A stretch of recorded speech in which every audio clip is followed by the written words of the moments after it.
What's up, guys? So it's been a while since I've even talked about this SCX10, although just doing the Vitera Ascender video, I feel motivated now to give you guys an update on how it's been. I did an unboxing on this quite a while ago, a month or two, and since then it's built and I've run it a lot and it's super fun. I really enjoy going out and just kind of putzing around, finding challenging climbs or rocks to go over, or kind of little trails here and there. And I've got a killer spot right by my house, about 5 miles.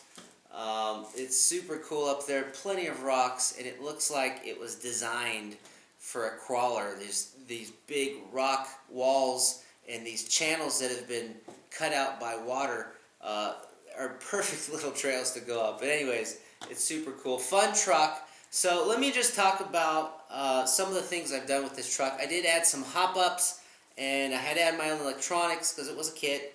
And what else? I've had to do a few different modifications to it. And yeah, it's been a journey. So let me share some of it with you. First off, I did add some STRC aluminum hop-ups. It's the only hop-ups that I've added. The rear lockouts and then the front hubs and the front knuckles, I put those on in gunmetal anodized, and it kind of matches the Axial anodized pretty well. I also added the Axial servo horn, although I don't know if you consider that a hop-up, but it's burly, man. It's a freaking beefy lock-on servo horn. I thought about going with the Axial CVDs in the front and the knuckles. It gives you more steering throw. It was quite a bit more expensive, and I didn't do it, and I don't really notice the steering throw lacking at all. I use reverse quite a bit, but I notice it most when I'm with other people and I see their trucks be able to turn really sharp. A buddy's Wraith freaking turns on a dime. It's a different platform, I know, but that's the only time that I really recognize that this truck lacks in steering throw. Other than that, I haven't really had to add any hop-ups. The truck is stock. I haven't done a whole lot to it. There's a few modifications that I had to do.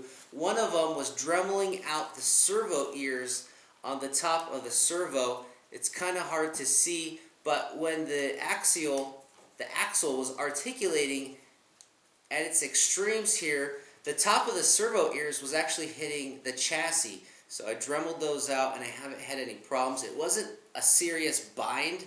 It wasn't preventing the axle from going all the way up, but it was like ticking on it pretty good. And so I thought, well, you know, what's better than not hitting it? So that solved that problem, and it turned out pretty well. I also had to dremel out the brace that used to go here. That's where you mount the front battery, because it would hit the horn quite a bit. I had to dremel out a big old arc in that thing.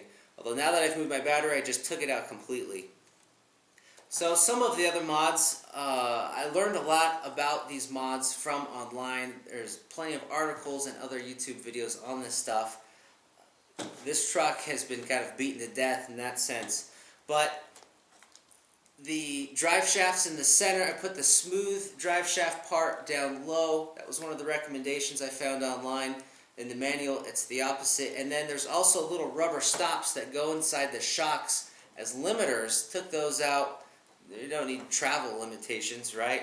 And then another one was with the links. Now this is the lower links and the steering aluminum links. In the manual, it tells you to put the set screw in the aluminum link and then put the plastic ball end on. Well, I kept ripping off those ball ends out in the trail. I did some lower links, and I did one of the steering links. And when I built the truck, I knew this was going to be a problem, because after you put that set screw in the aluminum link, there's just a tiny bit of thread left for you to put that plastic link on, that plastic aluminum ball end. So I backed out all the set screws from the aluminum links, and I put the set screw in the ball end, the plastic end first, and half of that set screw goes in that ball end. And then I put some more Loctite on the set screw and then put it in the aluminum link. Now, I haven't had any problems since, although the hex end of the set screw where you put your driver is now inside the aluminum link where it was in the plastic link before. But I'm sure in the future, if I ever have to take them apart, the ball end from the link. When I try to unscrew it, I'm sure it's going to come out of the aluminum first. Otherwise, I'm not going to have any way of getting that set screw out, so that could be a limitation, but I'm sure it's going to come out of the aluminum before the plastic. Another mod that I had to do was with the battery. I messed with it quite a bit. The battery originally, like so many of you know, goes in the front and it's really high. And a lot of people cut the spacers to drop it down a little bit, but I opted for this battery mount here going sideways. It's not all the way over the axle, but it's a lot better than it was. There's no downside, as far as I can tell, to having it here versus up here. And it really makes the biggest difference. When your truck is up on two wheels, it is less likely to fall over. And it has a steeper angle that it is capable of achieving. So I did this mod after finding a YouTube video. I don't know what the guy's name is, some foreign guy. It was a helpful video, pretty lengthy, but what he did was he took two servo mounts and popped holes in the side frames and then mounted those mounts up. So you have two holes sticking up to put your battery plate, and then he popped holes in the battery plate. Well, I took those two servo mounts and I realized I could just mount them to the outside of this shock tower right here. There's no need to even pop holes in the chassis. And with this STRC carbon fiber battery mount, it has more slots and notches and holes than the stock steel plate. And you set this carbon fiber plate right over those servo mounts, and there are slots just perfectly made to mount the plate on those servo mounts. There was no mods. I didn't have to freaking pop holes in the plate or the chassis. It bolts right in. And so the only thing that I had to do was Dremel out some slots in the carbon fiber plate for these Velcro straps. Now, I don't ever take this battery out. I only have one battery for this thing, and it is a 3-cell, and it just works in there perfectly. It never moves side to side, and the truck performs way better with the battery here than it did on the front. Now, going into electronics a little bit, I picked a Holmes Hobby one motor ESC. They offer this in a one motor or two motor. I tried to go for the least expensive route when I went for electronics. So this ESC is really nice. It has a big old built-in BEC back here if you are using 3-cell. And this ESC is so simple. There's no programming. You just put it in, wire it up, and it just works. That's it. There's no settings to do. There's no buttons to program. And it works really well. I haven't had any problems other than it is slightly jerky. It isn't as smooth on the bottom end, more so for brakes on throttle. Expo solved this with my transmitter. It's the Airtronics MXV, although there's no Expo with this transmitter for the brakes, so I've just kind of gotten used to being really soft on the brakes, and I turned down the endpoints a little bit, and that helped. But that's really the only downside to this ESC. This is an RC four-wheel drive motor.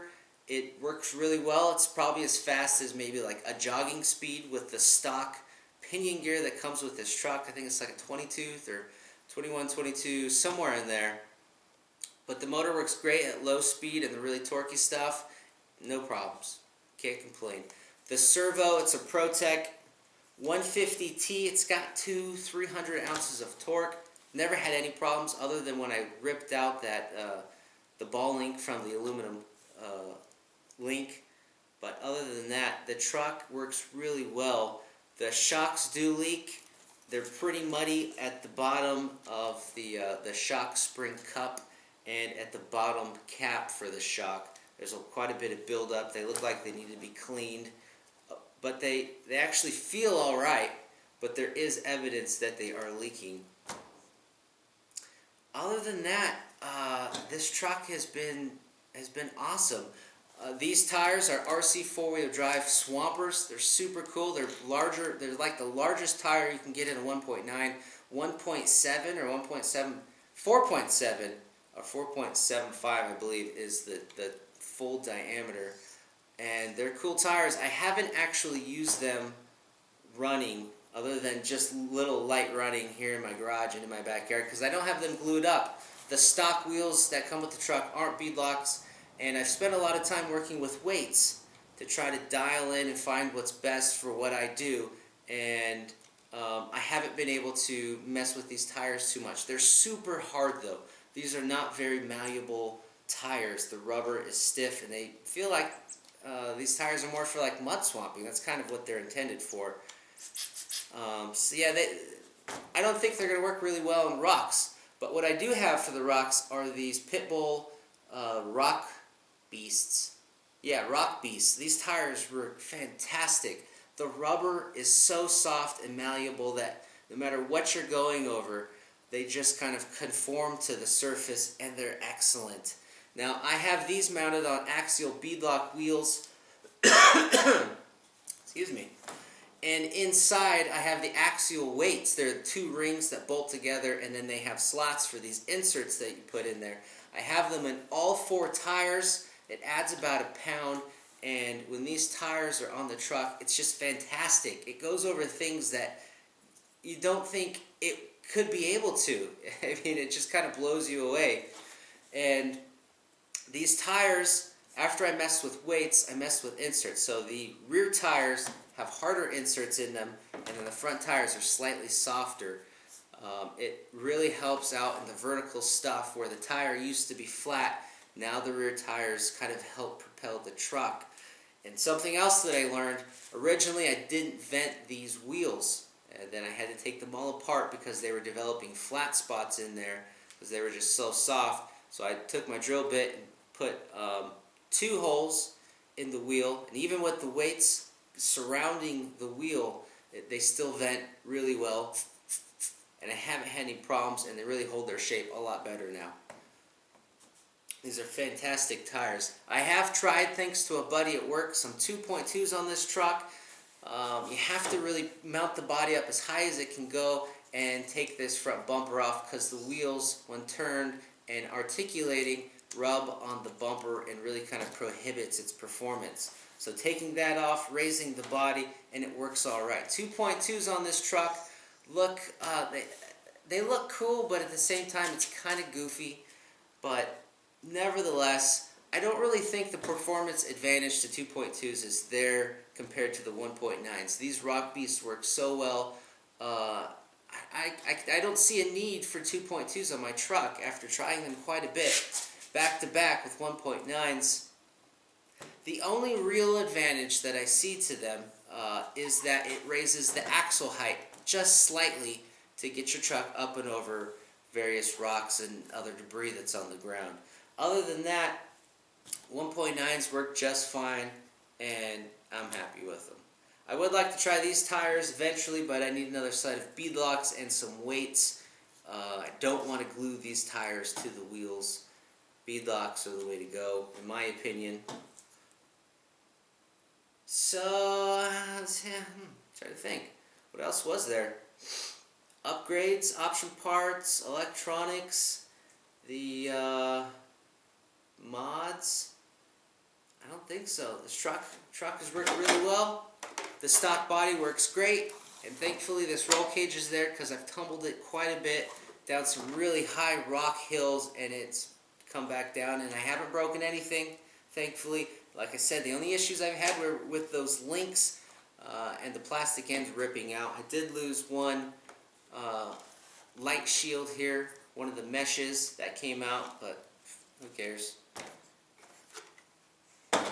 So that's it, guys. This truck is really awesome. If you have any questions about it, let me a comment down below. I've got some running video here, some cool footage of the place that I was talking about, the really rocky area, and enjoy.